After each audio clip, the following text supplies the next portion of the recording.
Hi guys, I am Arhan from Mumbai. तो आज इस वीडियो में मैं एक ऐसे इफरीत जिन की कहानी लेकर आया हूं जिसे सुनकर आप सोच में पड़ जाओगे और आप खुद से यही सवाल करोगे क्या ऐसा भी होता है। जैसे हम इंसानों की अपनी एक दुनिया है, जिस तरह से हम लोग खाते हैं पीते हैं, भगवान को याद करते हैं या हमारी रिलीजियस प्रैक्टिस करते हैं, वैसे जिन्नातों की भी अपनी दुनिया होती है। जो अच्छे जिन होते हैं वो बिल्कुल हमारी तरह होते हैं, उनकी भी शादी होती है, उनके भी बच्चे होते हैं और वो अपने रिलीजियस प्रैक्टिस करते हैं। लेकिन जो बुरे जिन होते हैं वो शैतानों को पूजते हैं और वो हमेशा यही ताक में होते हैं कि किसी तरह से हमको इंसानों की दुनिया में एंट्री मिल जाए, क्योंकि हम इंसान उनके लिए सिर्फ मौज मस्ती का एक खिलौना है। हम उसके लिए सिर्फ खाना है या अपनी प्यास बुझाने का बस एक जरिया है। आज हम लोग एक बहुत ही पावरफुल जिन की बात करेंगे जिसे इफरीत जिन कहते हैं। अब इसमें जो मेल होता है उसे इफरीत कहते हैं, जो फीमेल होते हैं उसे इफरीता कहते हैं। अब ये लोग शेप शिफ्टर होते हैं। ये लोग चाहे तो खूबसूरत लड़की के रूप में आ जाते हैं या तो खूबसूरत लड़के के रूप में आ जाते हैं। ये कभी कभी कुत्ते का भी रूप ले लेते हैं और स्पेशली ये लोग काले कुत्ते का रूप लेते हैं। और इफरीत जिन की एक और पावर है, वो है उड़ने की। अगर आप लोगों ने चैनल को सब्सक्राइब नहीं किया तो अभी कर लो, साथ ही जो बेल आइकन है उसे भी कर देना प्रेस, क्योंकि इसी तरह के खौफनाक वीडियोस हम लोग इस चैनल पर लाते रहते हैं। तो अब ज्यादा समय न लेते हुए शुरू करते हैं हमारा आज का ये वीडियो। तो ये कहानी है ऊटी में रहने वाले अमन की, जिसकी एज लगभग 25 से 26 साल है। अमन अपनी माँ के साथ रहता है, उसके अलावा अमन का इस दुनिया में कोई भी नहीं है। अमन पेशे से एक प्राइवेट कार ड्राइवर है। दिन में वो टूरिस्टों को ऊटी घुमाता है और रात को वो सोचता है कि थोड़ी एक्स्ट्रा इनकम हो जाए, इसलिए वो ऊटी की एक फेमस होटल के बाहर जाकर खड़ा रहता था, जहां पर उसको एयरपोर्ट के भाड़े मिलते थे। ये मौसम था बारिश का और उस रात को बहुत तेज बारिश हो रही थी, लेकिन अमन हमेशा की तरह होटल के पास जाकर अपनी कार के साथ खड़ा हो जाता है। तब वो देखता है कि ठीक 9:30 बजे होटल की सीढ़ियों पर से एक लड़की उतर रही थी। अब वो लड़की का चेहरा उसको नजर नहीं आ रहा, क्योंकि लड़की ने पूरा स्कार्फ पहना है और वो अम्ब्रेला लेकर आ रही है। तेज बारिश हो रही है। अब वो लड़की इसके कार की तरफ आती है और बोलती है, भाई साहब मुझे चॉकलेट म्यूजियम तक जाना है, क्या आप चलोगे? अमन कहता है कि हाँ मैडम, क्यों नहीं। अब वो लड़की कार में बैठ जाती है। उसकी आवाज में इतनी मिठास होती है कि मानो कोयल की कूक। अमन उसकी आवाज सुनता है और वो एक अलग ही दुनिया में चले जाता है। मतलब उसने आज से पहले इतनी मिठास किसी की भी आवाज में नहीं सुना था। अब वो लड़की पीछे की सीट पे बैठ जाती है और अमन उसको मिरर में देखता है। वो लड़की का चेहरा तो नहीं दिख रहा, मगर उसकी खूबसूरत आंखें दिख रही है और वो उसे देखता ही जा रहा है। तब वो लड़की बोली, अरे चलिए। अब ड्राइव करते करते अमन सिर्फ उसी को देख रहा है मिरर से और उससे पूछता है कि आप यहाँ की तो नहीं लग रही, आप क्या यहाँ पर टूरिस्ट हो? तो वो लड़की कहती है कि नहीं, मैं यहाँ पर जॉब करती हूँ, अभी भी मेरा जॉब लगी है। तो बोलता अच्छा ठीक है, तो आपको चॉकलेट म्यूजियम में कहाँ इस वक्त इतनी रात को? तो लड़की कहती है हाँ, वहाँ पर इस होटल का स्टाफ रूम है, तो वहाँ पर मुझे रूम दिया है, तो मैं इसलिए वहाँ पर जा रही हूँ। आप क्या रोज यहाँ पर रात को आते हो? तो अमन बोला हाँ, मैं रोज रात को आता हूँ। तो ठीक है, कल से आप एग्जैक्ट यही टाइम पर आ जाना, क्योंकि मैं होटल से निकलती हूँ तो मुझे इतनी रात को कहाँ कैब मिलेगी, तो अब मैं डेली जब मुझे वहीं जाना है तो आप मुझे डेली पिकअप कर लोगे? तो अमन बोला हाँ मैडम, कोई प्रॉब्लम नहीं है। अब बातें करते करते एक जगह पर आकर उस लड़की ने कहा कि गाड़ी यहीं पर रोक दो, मुझे यहीं उतरना है। तो अमन बोला अरे चॉकलेट म्यूजियम थोड़ा और आगे है मैडम। अरे नहीं नहीं, आप यहीं रोक दो ना।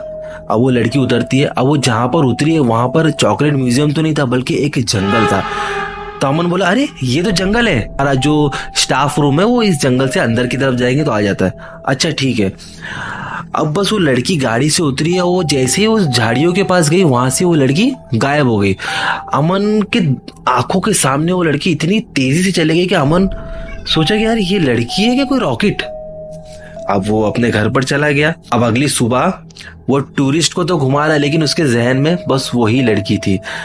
अब उसने सोचा कि यार मैंने तो उसका नाम तक नहीं पूछा है, तो वो इंतजार कर रहा रात का। अब जैसी रात के 8:30 बज गए, वो वापस से उस होटल के पास जाकर खड़ा हो गया। अब देखता है तो वो लड़की वापस से सीढ़ी से उतर रही है। अब वो उसकी गाड़ी में आके बैठ जाती है। अब वो जैसे ही बैठती तो सबसे पहले अमन पूछता है कि मैंने तो कल आपका नाम ही नहीं पूछा। तो बोलती है हाँ आपने पूछा नहीं तो मैंने भी बताया नहीं। तो अमन बोलता है तो आपका नाम क्या है? तो बोलती मेरा नाम सना है। तो अमन बोलता है अरे आपका नाम बहुत अच्छा है। बातें करते करते वही जगह पे पहुंच जाते हैं जहाँ पर सना कल उतरी थी, वही जंगल में। अमन जैसे ही पीछे पलट के देखता है, अब वो लड़की कब उतर के गई उसको नजर नहीं आई, लेकिन सीट पर उसका पैसा रखकर चले जाती है। सोचता है अरे इसने मुझे बोली रोकने के लिए और मैं जैसे ही पीछे पलटा ये लड़की गायब। वो बोलता ठीक है चले गए, शायद उसको घर जाना होगा। फिर अगली सुबह वो टूरिस्टों को घुमा रहा और रात का इंतजार कर रहा ताकि उससे मुलाकात हो। अब अमन गाड़ी से बाहर निकल के खड़ा हो गया। वो सोचा कि आज उसको मैं गाड़ी तक आए तक देखता रहूंगा, क्योंकि वो उसको शायद उससे प्यार हो गया था। तो गाड़ी से निकलकर उसको देख रहा, वो लड़की बाहर निकली और वो सीढ़ियों से उतर रही थी। तभी जोर से हवा आई, तब उस लड़की के चेहरे से स्कार्फ फट गया और वो देखता है कि एक बहुत ही खूबसूरत लड़की, उसकी गोल गोल ब्राउन आंखें, उसके उठे उठे गाल, उसकी प्यारी सी नाक, उसके होठ जैसे गुलाब की पंखुड़ी और उसकी जो जुल्फे थी वो सुनहरी जुल्फे, जिसे देखकर अमन बस देखता ही रह गया। अमन को ऐसा लगा कि मानो उस वक्त बस वो लड़की और वो ही है और इस दुनिया में और कोई भी नहीं है, और बस वो यही सोच रहा था कि ये पल यहीं पर थम जाए और बस मैं उसे देखता रहूं। और वो लड़की उसके करीब आ गई, लेकिन बस वो उसमें खो गया था। जब वो उसको आके टच करी, अरे सॉरी सना मैं कहीं कुछ और सोच रहा था, तो बैठ गया। अब वो सना उससे बात करी, बट ये सिर्फ मिरर में उसी को देख रहा है, मतलब इसकी नजर उससे हट ही नहीं रही है। अब देखते देखते इसका डेस्टिनेशन आ गया और वो वहीं पे जंगल में उतर के चले गई। अब अमन घर पर गया, उसने उस रात को खाना भी नहीं खाया। वो बस जाके बिस्तर पर लेट गया और बस वो सना के बारे में सोचने लगा, मानो बैकग्राउंड में कोई एक रोमांटिक सॉन्ग बज रहा हो। पहला नशा पहला खुमार, नया प्यार है नया इंतजार, कर लूं मैं क्या अपना हाल, है दिले बेकरार मेरे दिले बेकरार, तू ही बता। तब अगले दिन जब वो सुबह उठता है तब उसको पता चलता है कि उसकी माँ की तबीयत ठीक नहीं है। तो उसकी माँ को लेकर वो क्लिनिक पे जाता है। अब वहां पर जाके उसको पता चलता है कि इनकी माँ को एक सीवियर इश्यू हुआ है, तो उसके लिए इनको बेंगलोर जाना पड़ेगा ट्रीटमेंट के लिए। तो वो सोचता है कि काम करता हूँ, आज रात को जब सना मिलेगी तो उसको मैं बता दूंगा कि मैं 4 दिन के लिए बेंगलोर जा रहा हूँ, तब तक तुमको मेरा दोस्त ड्रॉप कर देगा। तो रात को सना को मिलता है और बोलता है कि मेरी माँ की तबीयत ठीक नहीं है, तो कल सुबह मुझे बेंगलोर के लिए निकलना है, लेकिन फिक्र मत कीजिए, मेरा दोस्त आपको पिकअप कर लेगा। तो ऐसा बोल के वो उसको अपने डेस्टिनेशन पे छोड़कर अपने घर पे चले जाता है। और बस यही सोचता है कि यार जैसे ही मैं अपनी माँ का ट्रीटमेंट करके वापस आऊंगा, सना को अपनी दिल की बात बता दूंगा। अब अमन 4 दिन के बाद ऊटी आता है, तो बेसब्र होता है कि कब रात होगी, कब मेरी मुलाकात होगी सना से। तो जैसे ही टाइम होता है एग्जैक्ट, वो होटल के पास जाके खड़ा हो जाता है। तब सना वहां से आती है और सना को मिलकर बोलता है 4 दिन हुए आपसे दूर जाकर, लेकिन मुझे ऐसा लगता है कि 400 दिन हो गए। मैं एक पल भी ऐसा नहीं था जहां पर मैं आपके बारे में नहीं सोच रहा था। तो सना हंसती है, बोलती अच्छा। तो गाड़ी में बैठ जाता है। अब पूछता है अरे आपको कोई प्रॉब्लम तो नहीं हुई ना, मेरा दोस्त बराबर पिकअप कर रहा था ना आपको। तो सना कहती है कि आपके दोस्त, मुझे तो कोई नहीं मिला, मुझे तो हर दिन को एक नया ड्राइवर मिला, तो मैं उसके साथ ही अपने जगह पर पहुंच जा रही थी। तो अमन बोलता है ऐसा कैसे, मैंने तो उसको बोला था रुको। वो तुरंत गाड़ी रोकता है और अपने दोस्त को कॉल लगाता है। तब उसका दोस्त का कॉल ही नहीं लगता, स्विच ऑफ बताता है। अरे यार इसका फोन स्विच ऑफ आ रहा। ठीक है सना, मैं इससे मिलकर बात करता हूँ। ऐसा कैसा किया उसने। अब वो सना को बराबर एग्जैक्ट उसके डेस्टिनेशन पे छोड़ देता है। सना उसके सामने जंगलों में चली जाती है। अब वो जैसे पीछे देखता है तो सना का बैग रह जाता है। अब वो चिल्लाता सना, लेकिन सना उसकी बात नहीं सुनती है। अब वो बैग लेके सना के पीछे उसी जंगल में चला जाता है। अब वो उस जंगल में चला जा रहा है, उसको कोई भी स्टाफ रूम नहीं दिख रहा है, बल्कि वो एक घना जंगल है। वो काफी देर तक चला, एकदम उसकी हालत खराब हो गई, थक गया वो। तब उसने देखा कि खंडर टाइप जगह है। तो बोला यहाँ पर कैसे है, यहाँ पर तो कोई स्टाफ रूम नहीं, तो कोई खंडर है। तो सोचता अंदर जाके देखता हूँ। तो वो अंदर जाता है तो अंदर तो एकदम सन्नाटा। तो चिल्लाता है अरे कोई है, अंदर कोई है। तो अंदर से कोई आवाज नहीं। तो वो जैसे थोड़ा अंदर घुसता तो चिमगादड़ वो थोड़ा यूं हाथ करता है। अब वो थोड़ा और अंदर जाता है तो उसको एक अजीब सी बदबू आने लगती है। इतनी बदबू के मतलब उसकी दम घुटे जैसा लग रहा है उसको, एकदम अजीब सी बदबू। किसी ने नाक पकड़ के अंदर जाता है। अंदर जाने के बाद उसके पैर पे कुछ चिप चिप जैसा लगता है, तो हाथ लगा के देखता तो कुछ लाल लाल गीला गीला सा कुछ होता है। तो सूंघ के देखता तो कुछ अजीब सा मतलब स्मेल आ रही है उसमें से। अब वो थोड़ा और आगे बढ़ता है तो पूरा अंधेरा होता है। अपनी मोबाइल की लाइट चालू करता है तो देखता तो किसी का कटा हुआ सर जो कि पूरी तरह से सड़ चुका है, कीड़े लग चुके हैं उसमें, और वो सर को मानो किसी ने खाया है। तो उसको लगता है कि शायद किसी जंगली जानवर ने खाया होगा। तो वो और थोड़ा अंदर जाता है। अब वो जैसे ही अपनी मोबाइल की लाइट घुमाता देखता है कि सामने सना, लेकिन सना जो कि इतनी खूबसूरत थी अब वो एकदम बदसूरत हो गई है। उसके बड़े बड़े बाल, काली काली बड़ी बड़ी आंखें, उसकी नाक एकदम लंबी, उसका मुंह पूरा जला हुआ, उसके हाथ की उंगलियां इतनी लंबी लंबी, और वो एक हाथ को, इंसानी हाथ को खा रही थी। उसके मुंह से हड्डियां चबाने की आवाज जोर जोर से।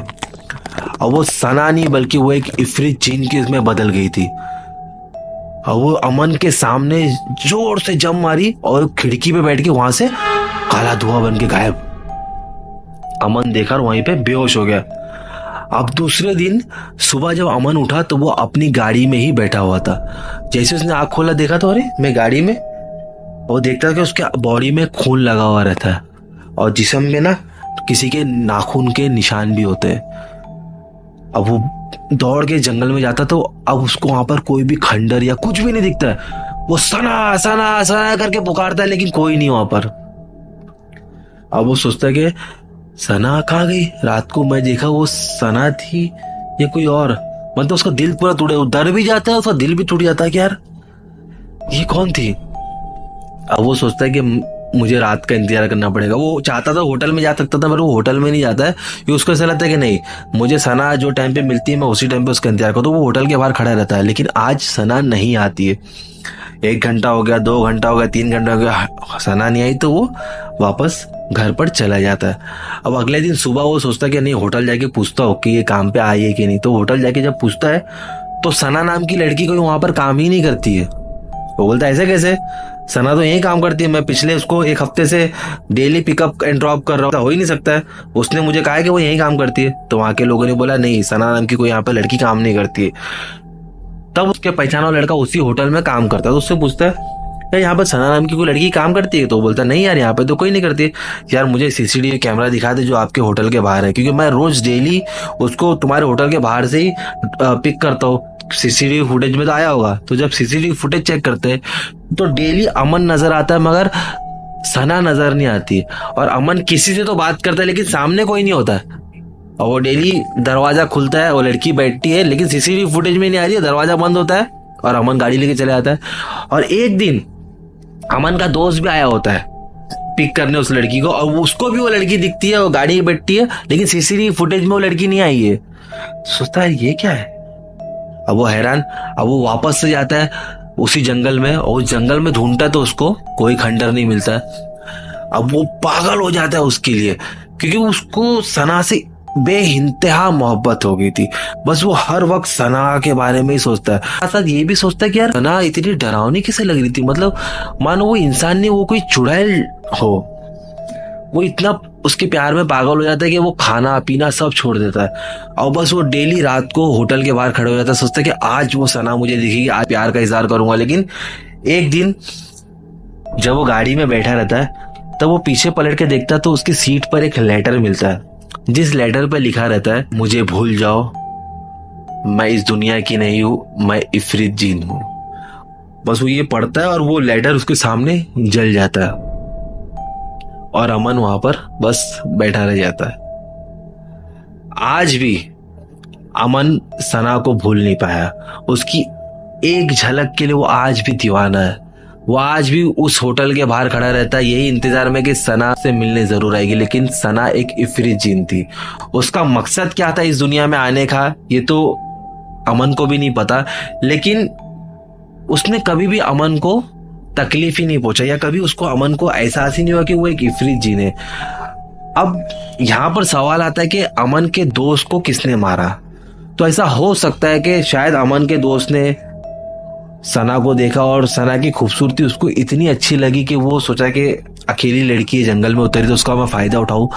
लेकिन उसको ये नहीं पता था कि जिसको मैं लड़की समझ रहा हूँ वो एक इफरीत जीन है। हो सकता है कि सना ने आदमी की बुरी नीयत को भांप लिया और उसने उसको मार दिया हो सकता है उस रात अमन ने जिसका कटा हुआ सर देखा वो सर किसी और का नहीं बल्कि अमन के दोस्त का ही हो, और वो हाथ जिसे सना खा रही थी वो अमन के दोस्त का ही बॉडी का हाथ हो। ये तो श्योरली अमन भी नहीं बता सकता और मैं भी नहीं बता सकता, बस हम लोग एज्यूम ही कर सकते हैं। अब आप मुझे बताओ कि आपको क्या लगता है। तो बस मिलते हैं नेक्स्ट वीडियो में, टिल देन बाय।